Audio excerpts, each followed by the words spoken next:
ये पार्कर नाम का अधेड़ उम्र का आदमी जब एक 18 वर्ष की जवान लड़की के गदराए हुए बदन को देखता है तो फिर ये अपनी भावनाओं पर काबू नहीं कर पाता। पार्कर एक राइटर था और वो अपनी रचनाओं को एक नई प्रेरणा देने के लिए वो रोज बगीचे में बैठता था, लेकिन अब उसकी प्रेरणा तो कहीं और शिफ्ट हो गई थी, क्योंकि जैसे ही रीटा उसके सामने आती वो रीटा के ख्यालों में खो जाता था। एक दिन पार्कर जब अपने काम में डूबा हुआ होता है तो रीटा अचानक से उसके कमरे में आती है और उसकी गोद में बैठ जाती है, जिसके बाद पार्कर के दिल में अरमान जग जाते हैं। लेकिन तभी रीटा की माँ वहाँ आ जाती है और रीटा को पकड़कर ले जाती है। रीटा की माँ भी पार्कर को अपना बनाना चाहती थी, उसके साथ टपाटप करना चाहती थी, लेकिन पार्कर का रीटा की माँ में कोई इंटरेस्ट नहीं था।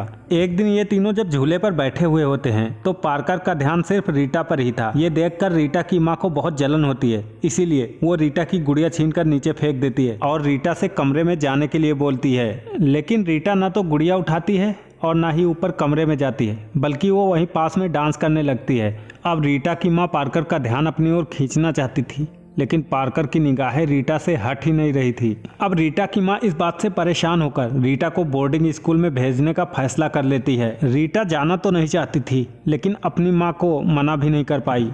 अब पार्कर को जब इस बात का पता चलता है तो वो रीटा को आखिरी बार देखने के लिए खिड़की पर आता है। अब जैसे ही रीटा की निगाहें पार्कर से मिलती हैं, वो दौड़ती हुई पार्कर के पास आकर उछलकर उसकी गोदी में कूद पड़ती है।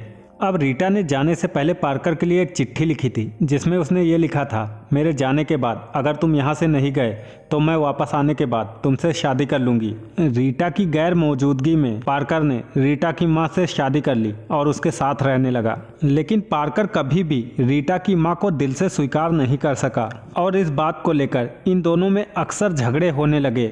एक दिन रीटा की माँ को जब पार्कर की डायरी मिली तो उसने रीटा के बारे में उस डायरी में पढ़ा, जिसके बाद इन दोनों के बीच झगड़ा और भी ज्यादा बढ़ गया। इसके बाद रीटा की माँ घर से अचानक से चली जाती है। अब पार्कर जब दारू पी रहा होता है तो उसके पास एक कॉल आती है, जिसमें उसे बताया जाता है कि रीटा की माँ का एक्सीडेंट हो गया। जब पार्कर वहाँ पहुँचता है तो देखता है रीटा की माँ तो मर चुकी है।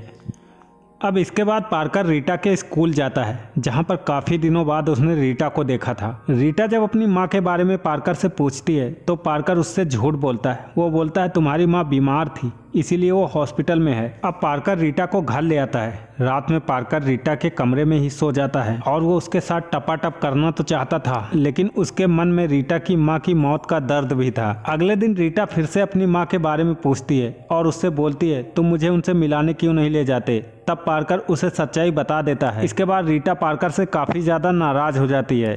इसके बाद रीटा कई दिनों तक अपनी माँ के गम में डूबी रहती है। फिर अचानक से एक दिन रीटा पार्कर की गोद में जाकर लेट जाती है। अब पार्कर भी रीटा को एक बाप की तरह गले लगा लेता है और रीटा के दुख को कम करने के लिए उसे एक लंबे टूर पर लेकर निकल जाता है। इस टूर के दौरान रीटा पार्कर को काफी ज्यादा परेशान करती है। इस टूर में रीटा धीरे धीरे अपने माँ के दुख को भूल चुकी थी। रीटा जब अपने माँ के दुख को भूल जाती है तो वापस आने के बाद पार्कर उसे घर पर ही रखने लगता है, बाहरी दुनिया से बिल्कुल दूर। रीटा इन सबसे परेशान हो जाती है। पार्कर जब रीटा की ऐसी हालत देखता है तो वो उसके लिए एक स्कूल खोजता है ताकि वो थोड़ा टाइम बाहर बिता सके। रीटा को जब इस बात का पता चलता है तो वो बहुत ज़्यादा खुश होती है। पार्कर को जब पता चलता है रीटा ने स्कूल के किसी लड़के से दोस्ती कर ली है तो पार्कर स्कूल के प्रिंसिपल से मिलता है और उसे स्कूल से निकालने की दरख्वास्त करता है। और रीटा को जब इस बात का पता चलता है तो पार्कर और रीटा के बीच काफ़ी ज़्यादा लड़ाई होने लगती है। अब रीटा को जब भी मौका मिलता वो उस लड़के से फ़ोन पर बात कर लिया करती।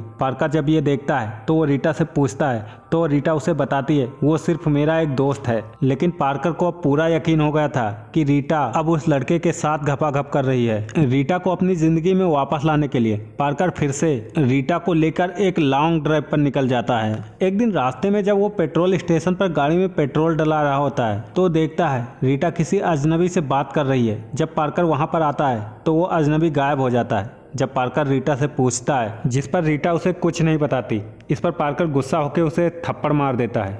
समय के साथ धीरे धीरे पार्कर का प्यार कम होने लगा। अब वो रीटा को बाहर जाने से भी पूरी तरीके से रोक देता है। एक दिन पार्कर जब फल खरीद कर घर आता है तो वो देखता है रीटा अधनंगी बैठी हुई है, जिसके बाद वो समझ जाता है रीटा ने किसी से अपना गेम बजवाया है। जब पार्कर गुस्से में रीटा से इस बारे में पूछता है तो रीटा फिर से उसे कुछ नहीं बताती। इसीलिए पार्कर अपने गुस्से और जुनून में फिर से रीटा को लेकर एक लॉन्ग ड्राइव पर निकल जाता है। इस बार रीटा को लॉन्ग ड्राइव पर सर्दी लग जाती है, इसीलिए वो उसे एक हॉस्पिटल में एडमिट करा देता है। अगले दिन पार्कर जब हॉस्पिटल पहुंचता है तो हॉस्पिटल की स्टाफ उसे बताती है कि उसका चाचा उसे हॉस्पिटल से लेकर चला गया है, जिस पर पार्कर को डॉक्टर पर बहुत गुस्सा आता है और इसीलिए वो डॉक्टर से झगड़ने लगता है, क्योंकि उसे अच्छे से मालूम था कि रीटा का कोई भी चाचा नहीं है। अब कई महीनों तक पार्कर उसे लगातार ढूंढने की कोशिश करता है, लेकिन रीटा उसे कहीं भी नहीं मिलती। धीरे धीरे 3 साल बीत जाते हैं, लेकिन रीटा का कोई भी पता नहीं था। इसीलिए पार्कर उसके गम में पूरी तरीके से डूब चुका था। लेकिन तभी अचानक से एक दिन पार्कर के पास रीटा का एक खत आता है, जिसमें उसने लिखा था कि उसने अब शादी कर ली है, लेकिन उसकी जिंदगी में बहुत सारे दुख हैं, इसीलिए पार्कर उसे कुछ पैसे भेज दे। अब पार्कर जब रीटा के पास जाता है तो वो देखता है रीटा पहले जैसी नहीं रही, उसके चेहरे से वो रौनक गायब हो चुकी थी। पार्कर जब रीटा से पूछता है तुमने मुझे क्यों छोड़ा था, तो रीटा उसे बताती है उस समय मैं यंग थी और मुझ में इतनी समझ नहीं थी। जब मैं तुम्हारे साथ थी तो मुझे लगा मुझे एक सही साथी मिल गया है, लेकिन बाद में मुझे समझ आया कि तुम एक लड़कियों के साथ खेल करने वाले पागल हो, इसीलिए मैंने उस आदमी से शादी कर ली। अब पार्कर रीटा से फिर से वापस चलने की गुजारिश करता है, जिस पर रीटा उससे कहती है अगर मैं तुम्हारे साथ जाने के लिए न तैयार हुई तो क्या तुम मुझे पैसे नहीं दोगे। अब पार्कर समझ चुका था कि रीटा उसके साथ नहीं जाना चाहती, इसीलिए उसने अपने पैसे उठा लिए और पार्कर को भी पूरी तरीके से समझ आ चुका था जो उसके साथ नहीं रहना चाहता उसे किसी भी तरीके से नहीं रखा जा सकता। और इसी के साथ ये कहानी यहीं पर खत्म हो जाती है। दोस्तों, कहानी कैसी लगी कमेंट में ज़रूर बताएं।